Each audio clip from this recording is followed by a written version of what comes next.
दोस्तों नमस्कार। आपके सामने एक छोटी सी कहानी लेके आया हूँ, दो हंसों की। बहुत पुरानी बात है। हिमालय में प्रसिद्ध मानस नाम की एक झील थी।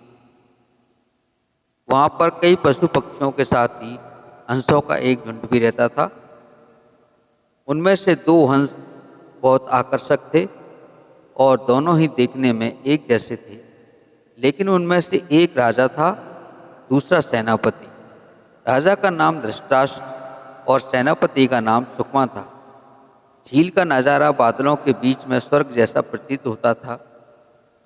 उन समय झील और उसमें रहने वाले हंसों की प्रसिद्धि वहाँ आने वाले पर्यटकों के साथ देश विदेश में फैल गई। वहाँ का गुणगान कई कवियों ने अपनी कविताओं में किया, जिससे प्रभावित होकर वाराणसी के राजा को यह नज़ारा देखने की इच्छा हुई। राजा ने अपने राज्य में बिल्कुल वैसी ही झील का निर्माण करवाया और वहाँ पर कई प्रकार के सुंदर और आकर्षक फूलों के पौधों के साथ ही स्वादिष्ट फलों के पेड़ लगवाए। साथ ही विभिन्न प्रजाति के पशु पक्षियों की देखभाल, उनकी सुरक्षा की व्यवस्था का आदेश भी दिया। वाराणसी का यह सरोवर भी स्वर्ग जैसा सुंदर था। लेकिन राजा के मन में अभी उन दो हंसों को देखने की इच्छा थी जो मानस सरोवर में रहते थे। एक दिन मानस सरोवर के अन्य हंसों ने राजा के सामने वाराणसी के सरोवर जाने की इच्छा प्रकट की। लेकिन हंसों का राजा समझदार था। वह जानता था कि अगर वो वहाँ गए तो राज उन्हें पकड़ लेगा। उसने सभी हंसों को वाराणसी जाने के लिए मना किया, लेकिन वो नहीं माने। तब राजा और सेनापति के साथ सभी हंस वाराणसी की ओर उड़ गए।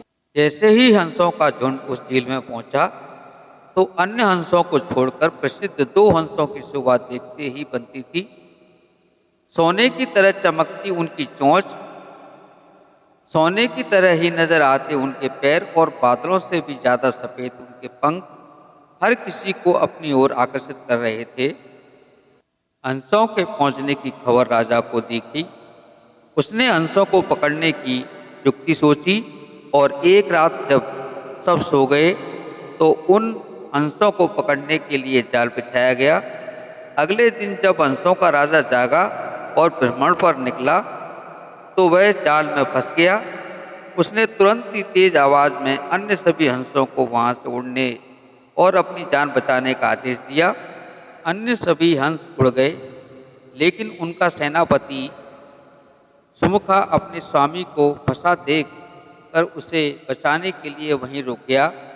इस बीच हंस को पकड़ने के लिए सैनिक वहां आ गया।